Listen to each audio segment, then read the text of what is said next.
Allahumma salli wa sallim wa barik Imam al-Allamah Syekh Abdul Qadir Al-Jilani, semoga Allah Ta'ala merahmatinya. Allahumma salli wa sallim wa barik, dan kita mendapat manfaat serta barakah ilmunya. Jangan berdamping diri dengan si jahil. Wahai gulam, engkau suka bersahabat dengan orang-orang yang jahil. Nanti kejahilan mereka akan berjangkit kepadamu. Begitu pula engkau suka bersahabat dengan orang yang keras kepala. Itu bukankah suatu persahabatan yang merugikan? Tetapi hendaklah engkau bersahabat dengan orang-orang mukmin yang kuat keyakinannya kepada Allah Ta'ala. Orang-orang alim yang mengamalkan syariat Allah Ta'ala. Alangkah cantiknya hal ehwal kaum mukminin dalam segala tindak tanduknya. Alangkah teguhnya mereka dalam mujahadah mereka. Lalu mereka sanggup menekan jiwa-jiwa mereka dan hawa nafsu mereka. Sebab itulah diriwayatkan, bishrul mu'min fi wajhi wa huznuhu fi qalbi. Gembira seorang mukmin kelihatan di wajahnya, sedang kesedihan pula bersarang di hatinya. Ini termasuklah kekuatan jiwanya. Dia dapat menunjukkan kegembiraan di muka orang ramai, sedang dia menyembunyikan kesedihan di hatinya, di antaranya dengan Allah Azza wa Jalla. Ingatannya selalu banyak berfikir tentang dirinya, tidak berhenti menangis dan jarang-jarang ketawa. Dan sebab itu jugalah Nabi SAW pernah bersabda sebagaimana yang diriwayatkan, la rahata li mu'minin ghairu liqa'i rabbih azza wa jalla. Tiada rehat bagi seorang mukmin sehingga dia dapat bertemu dengan Tuhan yang azza wa jalla. Seorang mukmin akan menutupi kesedihannya dengan menampakkan kegembiraan. Zahirnya aktif berusaha mencari rezeki, sedangkan batinnya tetap berada dengan Tuhan yang azza wa jalla. Zahirnya nampak dengan anak isterinya, tapi batinnya tidak berpisah dengan Tuhan azza wa jalla. Dia tidak pernah membocorkan rahsianya kepada isterinya, anak pinaknya, jiran tetangganya, khadamnya dan siapa sahaja dari makhluk Allah. Kerana dia selalu berpegang kepada sabda Nabi SAW yang berbunyi, sebagaimana yang diriwayatkan, ista'inu ala umurikum bil kitman. Kerjakan semua urusan kamu dengan diam-diam. Yakni jangan suka menghebohkan. Sebab itu dia sentiasa menyembunyikan apa yang berlaku pada dirinya. Jika dia menyebut sesuatu tanpa disengajakan ataupun lisannya tersasul mengatakan suatu kalimat, segera dia mengubah perkara itu dan membetulkan ibaratnya untuk menutupi apa yang sudah terlahir daripadanya, dan dia meminta maaf dari apa yang sudah tersasul itu. Muslimin dan muslimat, sedang penonton yang dirahmati Allah sekalian, di antara pesanan ingatan Syekh Abdul Qadir Jilani, berhati-hati dalam bersahabat. Kerana agama ini dinilai dengan persahabatan. Bahkan syurga dan neraka nanti juga berkait dengan persahabatan. Seorang yang benar persahabatannya, betul pemilihan persahabatannya, maka dia mendapat berita gembira dunia dan berita gembira akhirat. Tetapi seorang yang silap bersahabat, silap memilih sahabat, maka dia akan kecewa di dunia, sebagaimana dia akan dikecewakan di hari akhirat kelak. Kerana itu di dunia ini, sebagaimana mujahadah kita mencari iman dan taqwa, demikian mujahadah kita mencari sahabat dan teman. Sahabat bukanlah suatu yang kita kutip di tepi jalan, atau suatu yang kita terserempak, atau sesuatu yang datang mengejut dalam kehidupan kita. Tapi ia datang dengan segala mujahadah kita, melalui ilmu kita, melalui pengalaman kita, melalui istikharah kita kepada Allah Ta'ala. maka datang persahabatan ini. Kalau persahabatan datang dengan kejahilan, hawa nafsu dan kepentingan, maka ini sahabat yang akan membinasakan agama kita. Bila persahabatan ini dibina, yang pertama dengan ilmu kita. Cari sahabat dengan ilmu kita. Yang kedua, cari sahabat dengan pengalaman kita. Kita ada pengalaman berkawan dengan orang tu, orang ni. Maka jadikan ia pengalaman yang berharga dalam memilih sahabat. Sebagaimana orang berbicara tentang pengalaman perniagaan, pengalaman politik, pemerintahan, dan pengalaman-pengalaman yang lain. Kerana sebahagian besar kita membina ilmu dengan pengalaman. Petaninya, peniaganya, ahli politiknya, dan semua manusia. Dan yang ketiga, pilihlah sahabat dengan istikharahnya. Mohon petunjuk pada Allah, apakah ia sahabat yang baik dunia dan akhirat. Ya, kita kadang-kadang bersungguh-sungguh mencari isteri. Bersungguh-sungguh untuk mencari pasangan hidup. Tapi kita jarang bersungguh-sungguh dalam mencari sahabat. Maka kerugian itu berlaku. Sebagaimana kita diajar bersungguh-sungguh mencari isteri, demikian sahabat dan demikian semua urusan kita. Kerana itu kalau kita bersahabat dengan orang jahil, kejahilan itu pasti akan mengenai kita. Kalau kita bersahabat dengan orang yang keras kepala, maka bayangkan bagaimana sifat keras kepala kita. Maka sahabat membentuk dan mencorakkan agama. Sebagaimana kita dah baca hadis Nabi SAW, Al-mar'u ala dini khalilih. Setiap orang itu mengikut agama sahabat dia. Dan sebagaimana kita katakan para Nabi SAW, bila mereka diutuskan, antara perkara yang pertama mereka bentuk ialah para sahabat mereka. Maka setiap para Nabi itu dikenali dengan sahabat-sahabatnya. Dan Allah sebut dalam Al-Quran tentang sahabat baginda sallallahu alaihi wasallam, walladzina ma'ahu, dan orang-orang yang senantiasa bersama dengan Nabi SAW. Asyidda'u 'alal kuffari ruhama'u bainahum, yang bersikap keras dengan para penentang agama Allah dan bersifat kasih sayang sesama mereka. Tarahum ruk'an sujada, kamu akan melihat mereka ini yang menjadi sahabat Rasulullah sentiasa rokok dan sujud. Yabtaguna fadlan min rabbihim wa ridwana, mencari keredaan Allah, mencari kurniaan dan keredaan Allah SWT. Simahum fi wujuhihim min atharis sujud, pada wajah mereka ada tanda-tanda ketaatan mereka pada Allah. Maka Allah Ta'ala tak jadikan kekuatan para Nabi itu dalam berdakwah mereka ada pada sahabat. Dan demikian kita juga, Allah tak jadikan kekuatan beragama kita melainkan ada pada sahabat yang mengelilingi kita. Seorang yang bagaimana kuat pun agama dia, kalau sahabat di sekelilingnya itu tak kuat, maka dia juga akan tak kuat. Akan berlaku satu hari nanti. Sebab jiwa ini memang dia akan ada kekosongan untuk diisi oleh sahabat. Sebagaimana dia ada kekosongan untuk diisi oleh pasangan, jiwa ini ada kekosongan untuk diisi zuriat keturunan. Jiwa ini perlu diisi dengan makan dan minum serta sedikit hiburan.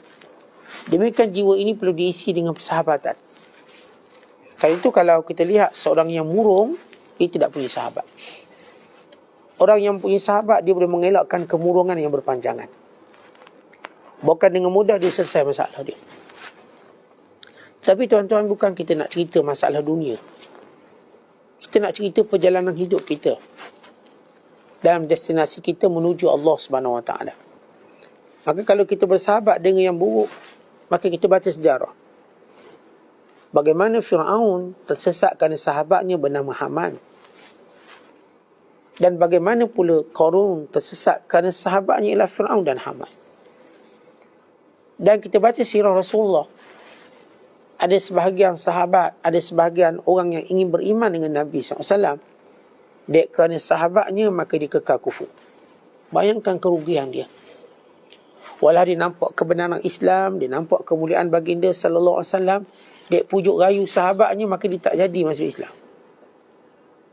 Maka benar kata Allah, pada hari yang di mana seorang menyesal dengan penyesalan yang mendalam sambil berkata, ya wailata laitani lam attakhidh fulanan khalila. Aduhai celaka kalau aku tak berkawan dengan dia ni. Laqad adallani 'anil dzikri ba'da idh ja'ani. Dia telah menyesatkan aku sesudah aku mengetahui petunjuk.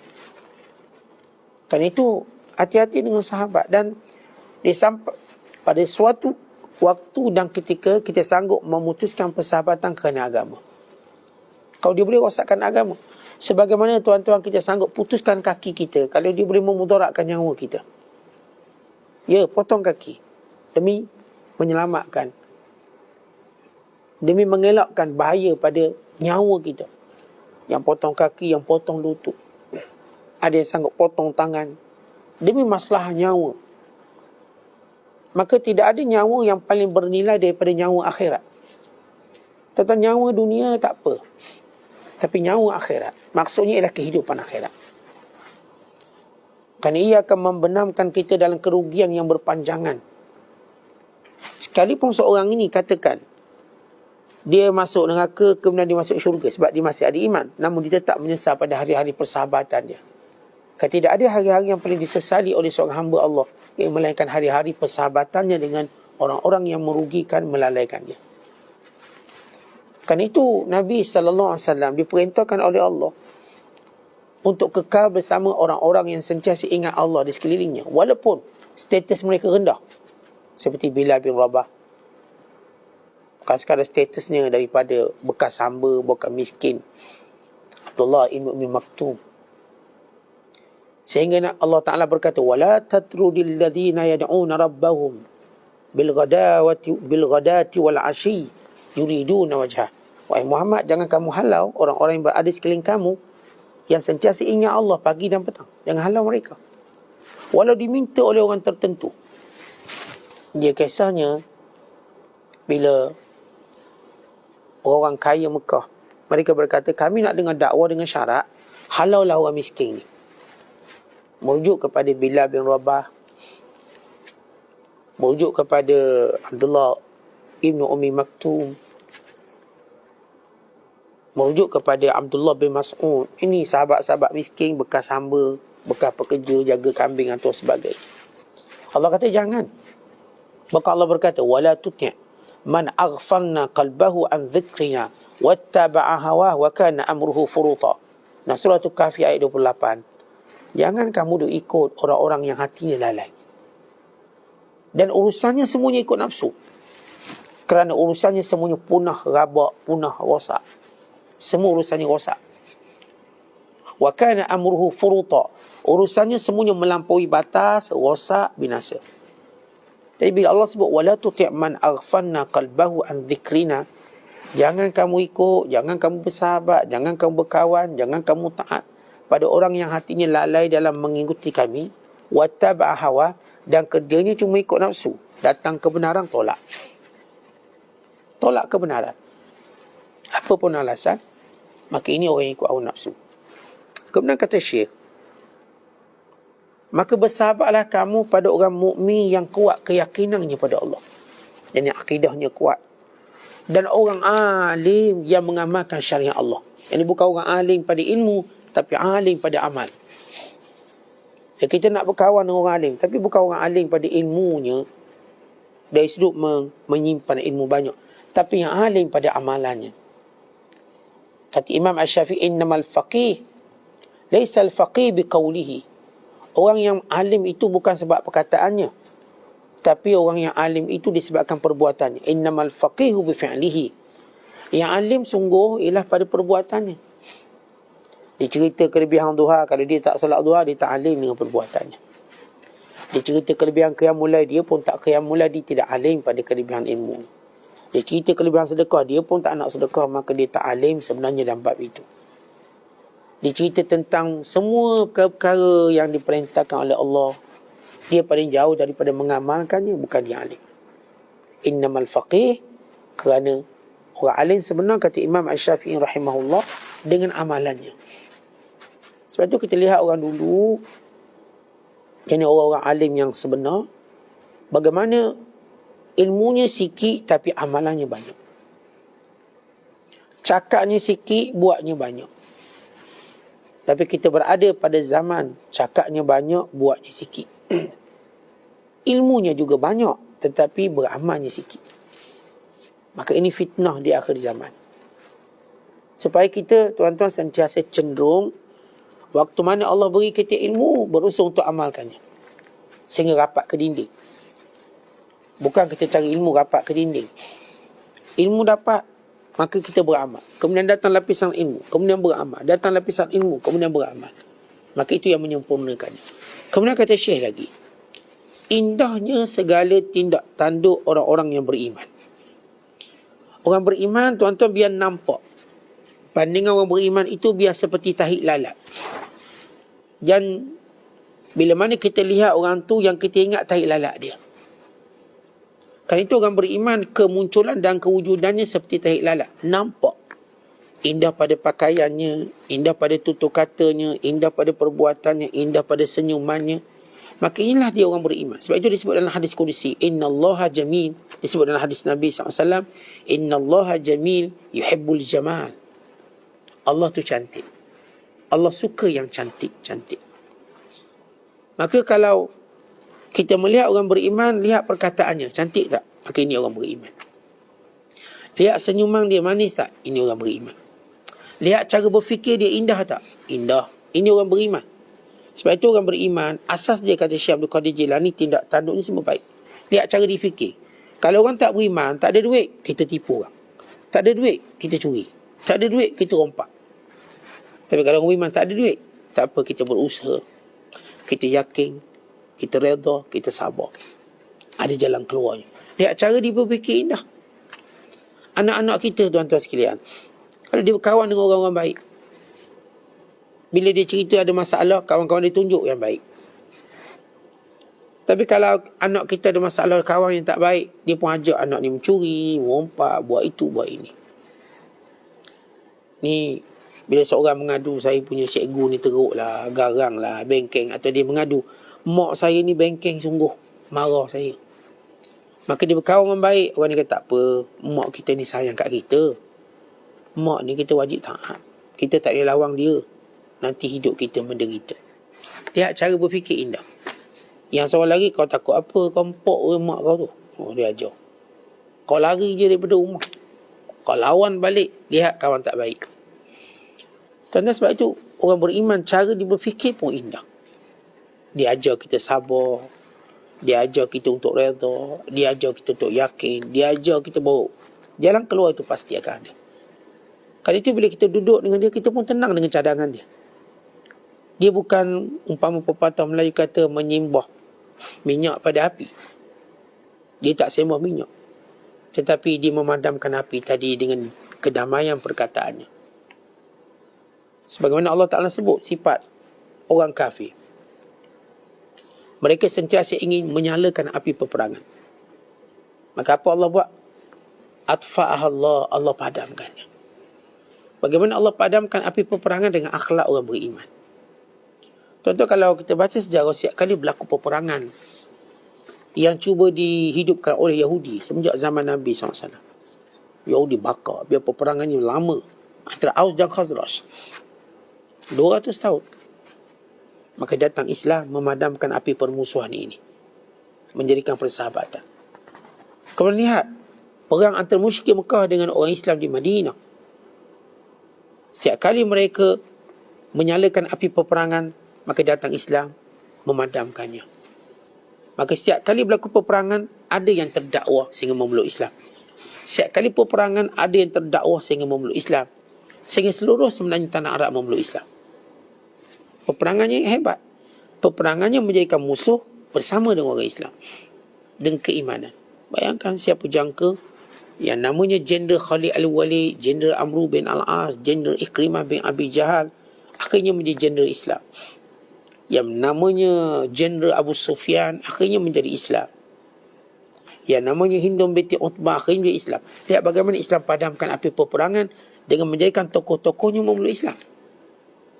Itu hebat bagaimana Islam padamkan. Sebab itu ini penting kita mengenali keindahan Islam. Kemudian kata Syekh lagi, alangkah teguhnya orang-orang yang senantiasa mujahadah dalam hidup mereka. Tuan-tuan nak tengok keteguhan agama seseorang, lihat bagaimana kekuatan mujahadah dia. Macam kita nak tengoklah orang sihat berapa kali dia pergi gym. Kita pun dah tahu. Ni sihat, six pack ada ni. Ini tubuhnya Masya Allah, jalannya tegak, menarik. Sebab apa? Jogging tiap hari, pergi gym. Dia mujahadah, maka tubuh dia pun bagus. Tak mungkin tuan-tuan tubuh bagus yang tak pernah buat mujahadah apa-apa. Paling kurang tuan-tuan dia tekang tubi sehari 100. Oh, tu nampak tubuh dia sihat. Paling kurang kita nampak duk jogging 2-3 km. Siapa pun mujahadah. Kalau kita lihat mujahadah urusan dunia pun nampak indah tubuh badan dia. Bagaimana orang mujahadah urusan akhirat? Maka indahnya iman dia. Sebab itu iman disirami, dibajai, disuburkan dengan mujahadah. Iman ni tuan-tuan bukan duk dakwa-dakwi. Laisal iman bitamanni. Iman ni bukan duk kita duk sembang-sembang, berangang-angang, ada iman kuat iman. Bukan. Iman itu dengan mujahadah. Sebab itu kita lihat sahabat-sahabat mujahadah buat baik. Yang bernama suami mujahadah menjadi suami yang baik. Yang bernama isteri mujahadah menjadi isteri yang baik. Yang bernama anak mujahadah menjadi anak yang baik. Apapun nama mereka, apapun status sosial mereka, dalamnya ada mujahadah. Baginda sallallahu alaihi wasallam bermujahadah dalam ibadatnya. Tuan-tuan, bukan sikit kisah hadis yang menceritakan mujahadah Rasulullah dalam ibadat. Dalam sembahyangnya sehingga pecah kakinya, bengkak kakinya. Bahkan dalam ketaatannya kepada Allah, menangis sepanjang malam sehingga didengari oleh orang yang berada berhampiran ataupun berjauhan. Dilihat kesungguhan Rasulullah sallallahu alaihi wasallam dan semua hal. Kan itu malang orang-orang yang mendakwa iman tapi kita tak nampak pun kesan mujahadah. Maka kena mujahadah. Kemudian kata Syekh, sebagaimana yang disebut dalam hadis, sehingga mengatakan ini kata-kata Sayyidina Ali radhiyallahu ta'ala anhu, sebagaimana yang tercatat dalam kitab Nahjul Balaghah. Itu bila beliau berkata, orang beriman memang nampak wajahnya gembira, tapi hatinya berduka. Apa maksud hatinya berduka? Artinya dalam dirinya ada mujahadah. Orang nampak dia macam cool, okay? Macam tak ada apa-apa. Tapi sebenarnya dalam dirinya berlaku arak ataupun iraq, peperangan. Melawan hawa nafsu. Dan ini disebut oleh Allah. Wa amma man khafa maqama rabbih wa nahan nafsa 'anil hawa fa innal jannata hiyal ma'wa. Adapun orang yang takut pada Allah lalu menahan hawa nafsunya daripada segala kehendak yang berlawanan dengan perintah Allah, maka bagi mereka syurga yang disediakan tempat tinggal mereka. Maka bila tuan-tuan dalam hati kita ni duk sibuk mujahadah, memang hati kita sentiasa kita katakan tidak mampu gembira, tidak mampu untuk berseronok sebab kita sedang berurusan. Ya, wajah kita zahir tunjuk gembira, kerana wajah ini sebagai sedekah pada orang lain. Masalah dalam hati kita sebagai mujahadah untuk diri kita. Ya, orang yang bijak, dia tak menzahirkan kesedihannya sehingga orang lain terpaksa tumpang kesedihan dia. Khususnya orang-orang yang memang disunatkan dia menggembirakannya. Kalau kita nama ayah, anak-anak patut gembira melihat kita. Kalau kita nama suami, isteri patut gembira melihat kita. Tapi dalam diri kita ada urusan yang penting perlu kita selesaikan, mujahadah. Kerana urusan ini urusan yang besar antara kita dengan Allah. Sebab nanti kita mati, kita bersendirian dengan Allah. Sebab itu hati ini sibuk dalam membentuk kekuatan sebenar, membina hubungan sebenar dengan Allah Ta'ala. Ya, wajah ini, saya katakan fizikal ini ada hak orang lain untuk menikmatinya. Senyuman kita, kata-kata kita. Tapi dalam diri kita mesti ada kesungguhan yang sehingga boleh menyedihkan kita, kerana ia satu urusan yang besar. Tuan-tuan, secara umumnya, kalau ada urusan penting, apa yang mengganggu kita? Jiwa, hati kita minda, semua ganggu. Penting satu urusan. Esok katakan esok kita temuduga, nak temuduga naik pangkat, nak temuduga dapat kerja. Dan kita tahu kerja ni penting untuk keluarga kita. Ya, kita akan senyum pada isteri, anak-anak. Tapi hati ini berfikir tentang apa yang perlu saya sediakan esok hari. Begitu jiwa orang beriman. Kerana kita tahu kita akan menghadap Allah. Maka hati ini sibuk dengan urusan tersebut. Sebab itu solat menjadikan kita fokus dengan apa yang kita fikirkan dengan hati kita. Kemudian kata Syekh lagi, termasuk juga kekuatan jiwa. Dia dapat tunjuk gembira dia depan orang ramai, tapi dia tahu dirinya senantiasa perlu ingat Allah Ta'ala. Sebab itu kita lihat Nabi SAW jarang ketawa, melainkan tersenyum. Dan selalu diruayatkan tentang tangisan Nabi SAW. Bukan kita tuan-tuan, kalau tuan-tuan cerita orang soleh, apakah tuan-tuan nak riwayatkan tentang ketawa dia ataupun tangisan dia? Kalau kita menyebut orang soleh, apakah kita bicarakan hilal ketawa dia ataupun tangisan air mata dia? Tuan-tuan bicarakan apa? Kerana setiap orang dikenali dengan apa yang kita akan bicarakan tentangnya. Kalau kita cerita orang kaya, kita bicarakan tentang kenderaan yang dimiliki. Kita akan ceritakan syarikat-syarikat yang dimiliki. Maka namanya cerita orang kaya. Kalau kita cerita raja, kita akan sebut daerah, wilayah yang ditakluki, yang dikuasai. Kalau kita cerita tukang masak, maka kita cerita resepi dia, makanan itu, makanan ini. Setiap orang bila kita cerita, akan ada pembayang kepada orang yang kita maksudkan. Maka bila kita sebut pembayang tu orang kenal, kita nak cakap tentang siapa? Oh, awak nak cakap tentang orang kaya. Sebab tu kita pun sebut kenderaan dia. Oh, awak nak cakap tentang tukang masak yang hebat itu. Kan itu kita sebut segala menu-menu yang sedap dia. Oh, awak nak bercakap tentang wilayah yang ditakluki. Kan itu awak bercakap tentang raja, pembayang. Maka bila kita cerita orang soleh, tuan-tuan cerita tentang apa? Kita cerita tentang tangisannya. Kerana tangisannya menterjemahkan kesungguhannya dalam mujahadah. Siapa pun tuan-tuan, air mata tak ada suara. Air mata tak ada bicara. Tetapi dia telah menyulam bicara yang banyak pada orang yang memahaminya. Kalau seorang melihat air mata, maka dia dapat menafsirkan apa sebenarnya yang ingin disampaikan oleh air mata tadi. Maka demikian kita kalau nak kenal orang alim, orang soleh, lihat air mata dia. Air matanya menggambarkan tentang kesedihan dirinya. Tentang betapa dia melihat urusan akhirat itu luar biasa hebatnya. Kerana air mata itu bertitisan setiap malam, setiap ketika. Orang jumpa Umar bin Abdul Aziz. Ini kawan rapat Umar bin Abdul Aziz. Hampir dia tidak mengenalinya. Dan pada matanya nampak seperti satu longkang. Dia nampak, kita katakan cengkung. Nampak bekas tangisan air mata. Ya, kerana Umar bin Abdul Aziz setiap malam menangis. Lalu kata dia, Tuan, saya hampir tidak mengenali Tuan. Dulu kita sama-sama. Sekarang saya tidak mengenalinya. Lalu kata Umar bin Abdul Aziz, lihat di dunia kamu sudah tidak mampu mengenaliku. Bagaimana nanti kalau aku masuk kubur, ketika mana mataku jatuh, ketika kulit-kulitku terpisah dari dagingku, apakah kamu masih mengenali aku? Dan dia menyebut satu benda yang menjadikan jiwa makin meruntun. Apakah waktu itu kamu akan mengenali aku? Kalau kat dunia dengan sikit perubahan ini, kamu hampir tidak mengenaliku. Bagaimana dalam kubur? Tentu hari ini orang-orang kita sayang. Kalau digali kubur-kubur ni, letak seluruh jenazah, apakah kita masih kenal orang kita sayang? Dan bayangkan itulah kita. Sampai masa orang takkan kenal kita. Bukan sekadar orang lupa nama kita, orang juga takkan kenal kita. Ya, setelah kita dikeluarkan daripada kubur, siapa mengenali kita? Siapa kenal kita dengan rupa seumpama itu? Maka sebab itulah orang beriman, orang bertakwa, bagaimana dalam dirinya ada kesedihan yang tersimpan, yang menjadikan dia menangis, dia mengadu kepada Allah Subhanahu Wa Taala. Maka ini sifat mereka. Kerana itu orang beriman, sebagaimana disebut dalam hadis yang disandarkan pada Abdullah bin Mas'ud, dan kata ini disebut sebagai mauquf.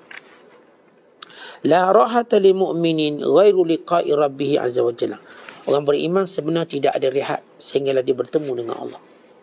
Tetapi bila kita tahu tak ada rehat, senyum kita tak banyak lah, sebab kita tahu ini ada urusan. Macam tuan-tuan tengok orang yang kerja sungguh-sungguh dalam mana-mana tempat. Dia ketawa tak ketawa, tapi waktu rehat je. Tetapi keseluruhan waktu kerja nampak serius dia. Begitu urusan kita di dunia. Rehat kita bila bertemu dengan Allah. Sebab itu, bila lalu satu jenazah di hadapan Nabi SAW, marad jenazah. Lalu baginda SAW menyatakan mustari wa mustarahu min, rehat dan direhatkan daripadanya. Lalu sahabat kata, ya Rasulullah, mal mustari wa mal mustarahu min? Apakah yang Tuhan maksudkan mustari dan mustarah?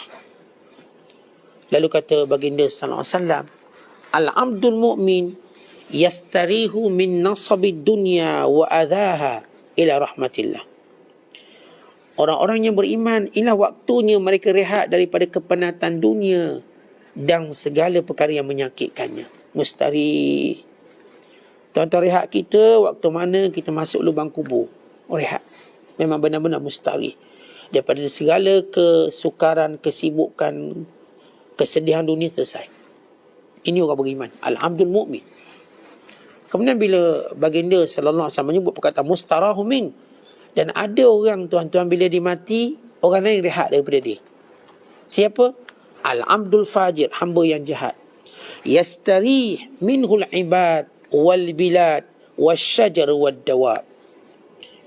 Orang-orang yang fasik bila dia mati, maka orang lain yang rehat. Sebab dulu hidup buat jahat. Seluruh hamba Allah rehat kerana mati dia. Bahkan bukan sekadar hamba-hamba Allah, negara pun rehat sebab mati dia. Pokok-pokok juga rehat sebab mati dia. Dan binatang-binatang juga rehat sebab mati dia. Sebab hidup orang beriman, tuan-tuan sekalian, dia bukan sekadar tidak menganiaya mana-mana hamba Allah. Dia juga tidak menjadi beban pada negaranya. Dan dia juga tidak merosakkan alam sekitarnya, pokok-pokok, tumbuh-tumbuhan dan haiwan-haiwan. Dia tidak. Tapi orang yang fasik, dia suka menyakitkan orang. Dia menjadi beban kepada negara. Bukan dia merosakkan seluruh tanaman. Bukan dia merosakkan habitat kehidupan. Sebab tu orang ni kalau mati, bagus dia mati. Yang lain rehat. Tapi orang beriman bila dia mati, dia rehat. Makinlah kelihatan kita yang sebenar. Sebab tu kata Syekh, orang beriman yang sebenar, dia akan tutup segala kesedihan dia.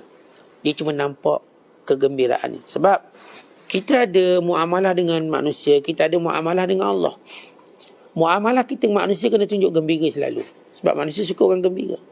Tapi muamalah kita dengan Allah kena tunjuk sedih. Kerana Allah suka orang bersedih.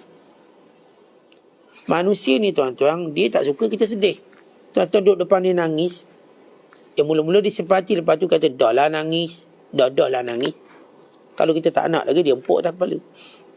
Anak kita nangis. Tuan-tuan simpati tak? Mula-mula simpati. Abang datang nangis. Kenapa abang nangis? Dah lama nangis, kita kata, dah lah senyap. Dia tak nak senyap lagi. Ayah kata senyap-senyap. Kita pun penyebab dia nangis sekali lagi. Nak nangis sangat, ambil gerbang sebiji. Sebab makhluk bernama manusia tak suka orang nangis. Sikit-sikit nangis okey lah. Tapi nak nangis, tak perlu.